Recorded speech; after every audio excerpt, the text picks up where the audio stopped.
ఎవరైతే హౌస్ ఉందో హౌస్ నుంచి బయటకు వచ్చి ఇది జరిగినట్టుగా కొంత ఆధారం కనిపించింది. అలాగని చెప్పి మేము విమర్శ చేయలేదు. మా ఆఫీసర్స్ ఒక లేఖ రాసి మా దగ్గర కొంతే సమాచారం ఉంది, మీ దగ్గర కూడా సీసీ కెమెరాలు ఉన్నాయి, మీ దగ్గర ఇన్ఫర్మేషన్ మాకు ఇవ్వండి అని 3-4 సార్లు అడిగితే బాధ్యత కలిగినటువంటి వ్యక్తులైతే కనీసం ఇన్సిడెంట్ జరిగినప్పుడు అక్కడ ఏం జరిగిందో బయటికి చెప్పాలని ఆలోచన ఉన్నటువంటి వ్యక్తులైతే ఇగో మా దగ్గర కూడా ఈ సమాచారం ఉంది, దీన్ని కూడా మీరు తీసుకొని 2 క్లబ్స్ చేసి ఎవడు తప్పు చేశాడో వాడిని శిక్షించండి అని చెప్పాలి అధ్యక్ష. కానీ బాధ్యత రాహిత్యంగా ఇవ్వకుండా మళ్ళీ ఎదురుదాడు అధ్యక్ష. మా నాయకుడిని హతమార్చేయాలని, మా నాయకుడిని దాడి చేయాలని చాలా మంది ప్రయత్నం చేస్తున్నారని చెప్పి మళ్ళీ తిరిగి పోలీస్ స్టేషన్లో కంప్లైంట్ ఇచ్చిన పరిస్థితి అయితే ఏమనాలి? అందుకే మేము స్పష్టంగా ఆరోపణ చేశాం. ఆ రోజు ఏవైతే లిక్కర్కు సంబంధించినటువంటి ఫైల్స్ అన్ని కూడా అక్కడ తీసుకొచ్చి తగలబెట్టారని చేశాం.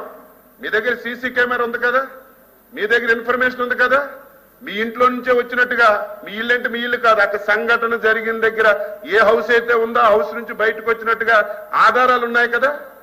మీరు అది బయట పెట్టి నిరూపించవలసింది పోయి మళ్ళీ ఎదురుదాడు అధ్యక్ష. సమాజం గుడ్డిది కాదు, ప్రజలు గుడ్డి వాళ్ళు కాదు. నేను చెప్పిన దాంట్లో అవాస్తవం చెప్పండి.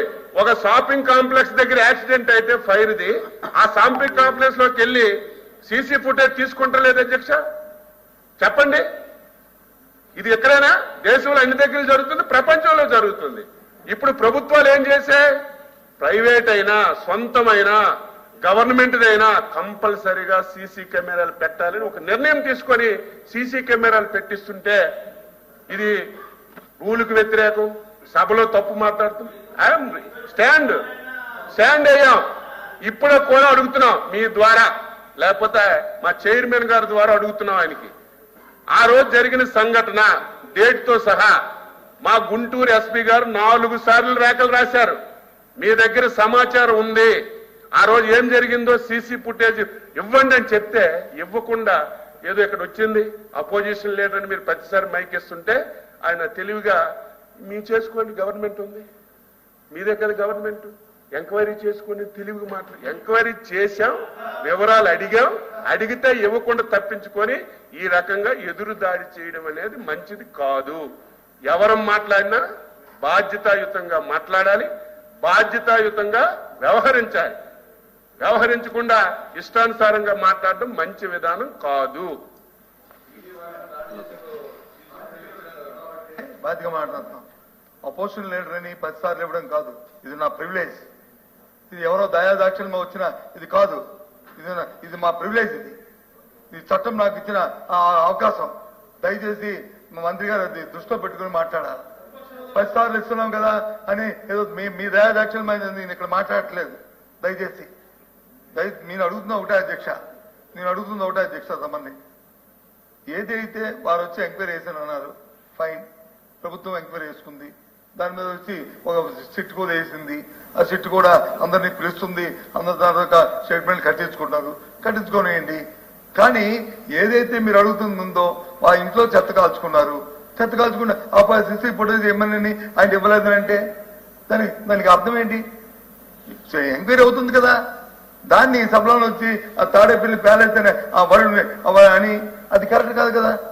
అది ప్యాలెస్ అందరికీ ఉన్నాయి, తాడేపల్లి ప్యాలెస్ ఉన్నాయి, లేకపోతే హైదరాబాద్ లో వచ్చి ప్యాలెస్ ఉన్నాయి, లేకపోతే మా విజయనగరంలో మాకు ప్యాలెస్ ఉంది, మీకు మీ ఊర్లో మీకు ప్యాలెస్ ఉంది, అందరికీ ప్యాలెస్ ఉన్నాయి. అది కాదు కదా. అది మనం మాట్లాడుకున్నప్పుడు ఒకసారి పద్ధతిలో మాట్లాడుకోవాలి. చట్టం దాన్ని చేసుకెళ్ళిపోద్ది. చట్టాన్ని ఎవరు వ్యతిరేకించలేము. దయచేసి నేను ఆ విషయం గురించి మాట్లాడాను తప్ప 10 సార్లు అవకాశం వచ్చింది లేచిపోయి 10 సార్లు పోయేది నేను దాని గురించి మాట్లాడలేదు అధ్యక్ష. దయచేసి మంత్రి గారు మళ్ళీ దీన్ని పొడిగించొద్దు. నేను నా రిక్వెస్ట్ వచ్చి నేనే మాట్లాడింది, మరి మీరేంటి మాట కదా, మీరు మాట్లాడిందే కదా, నేనేమే కించపరిచానా?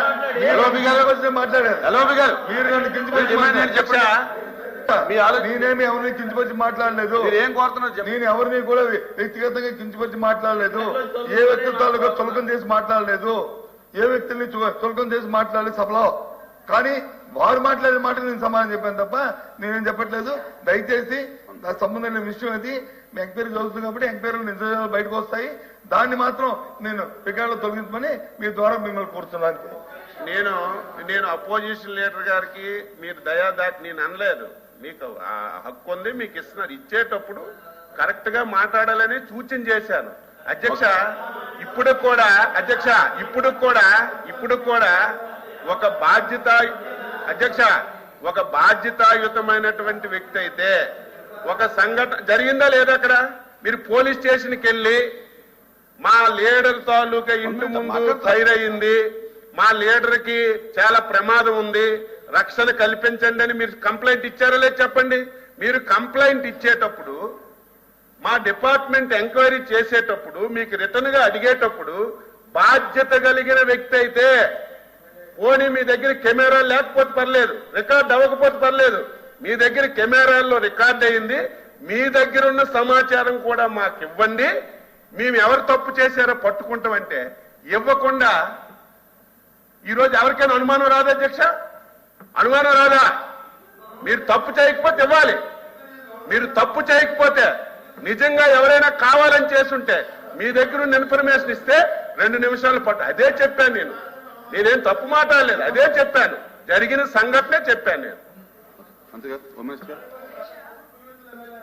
విచారణలో భాగంగా ఎక్కడైనా ఇన్సిడెంట్ జరిగింది అనుకునేటప్పుడు పోలీసు వారు విచారణ చేసేటప్పుడు విచారణలో భాగంగా చుట్టుపక్కల ఏదైనా సీసీ కెమెరాస్ ఉంటే ఆ ఫుటేజెస్ కంపల్సరీగా డిపార్ట్మెంట్ వాళ్ళకి ఇచ్చి ఆ ఎంక్వైరీకి సహకరించాలి అధ్యక్ష.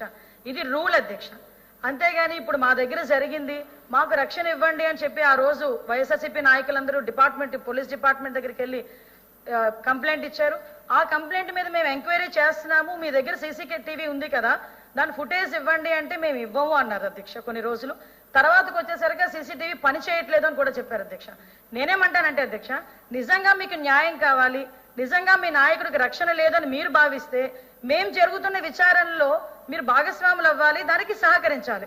దానికి ఇక్కడ కాదు అధ్యక్ష, ఎక్కడైనా ఏ ఇన్సిడెంట్ అయినా జరిగినప్పుడు సీన్ ఆఫ్ ఎఫెన్స్ లోకి వెళ్ళినప్పుడు first of all police department వాళ్ళు చూసేది చుట్టుపక్కల ఏమైనా కెమెరాస్ ఉన్నాయా లేదా, ఆ కెమెరాస్ లో ఏదైనా ఫుటేజ్ ఉందా లేదా, ఆ ఫుటేజ్ లో ఏమైనా దొరుకుతుందా లేదా, అది ఇమీడియట్ గా ప్రైమ్ ఆఫ్ ఎంక్వైరీలో తీసుకొని దాన్ని బట్టి వాళ్ళు ఎఫ్ఐఆర్ కూడా నోట్ చేసుకుని ఛార్జ్ షీట్ వరకు వెళ్తారు అధ్యక్ష. ఇది ప్రొసీజర్ అధ్యక్ష. దీని ఏదో డివేట్ చేసి మిమ్మల్ని ఏదో బురద చల్లడానికో మేము చేసే ప్రక్రియ కాదు. దయచేసి మీరు కూడా అర్థం చేసుకోవాలి, మీరు కూడా సహకరించాలి. నిజంగా ఆ రోజు మీరు చాలా మంది వెళ్ళి పోలీస్ కంప్లైంట్ ఇచ్చారు, ఎస్పీ కంప్లైంట్ ఇచ్చారు, ఎస్పీ డైరెక్ట్ గా ఆ రోజు ప్రెస్ మీట్ పెట్టారు. మేము ఎంక్వైరీ చేస్తున్న భాగంగా మీరు సీసీ ఫుటేజెస్ ఇవ్వండి అంటే సీసీ ఫుటేజ్ ఇవ్వలేదు. మేము దానికి ప్రత్యామ్నాయంగా మేము సీసీ ఫుటేజెస్ కూడా పెట్టుకునే పరిస్థితి కూడా వచ్చింది అధ్యక్ష. దానికి వాళ్ళ ప్రైవసీ ఏదో ఇబ్బంది పడింది అన్నట్టుగా వాళ్ళు మా తర్వాత మాట్లాడారు అధ్యక్ష. కాబట్టి ఇది కంపల్సరిగా ఎంక్వైరీలో భాగంగా సీసీ ఫుటేజెస్ ఎవరివైనా విచారణలో భాగంగా పోలీస్ డిపార్ట్మెంట్ అడిగితే ఇచ్చి తీరాల్సిందే. ఇది రూల్ అధ్యక్ష. ఇప్పుడు రికార్డ్స్ నుంచి తొలగించమని ఎల్ఓపి గారు అన్నారు అధ్యక్ష. నేను ఎక్కడ పొరపాటు మాట్లాడేది చూస్తాం. ఆ రోజు ఉదయం పేపర్లో వచ్చిన వెంటనే సిట్ చేయడం జరిగింది.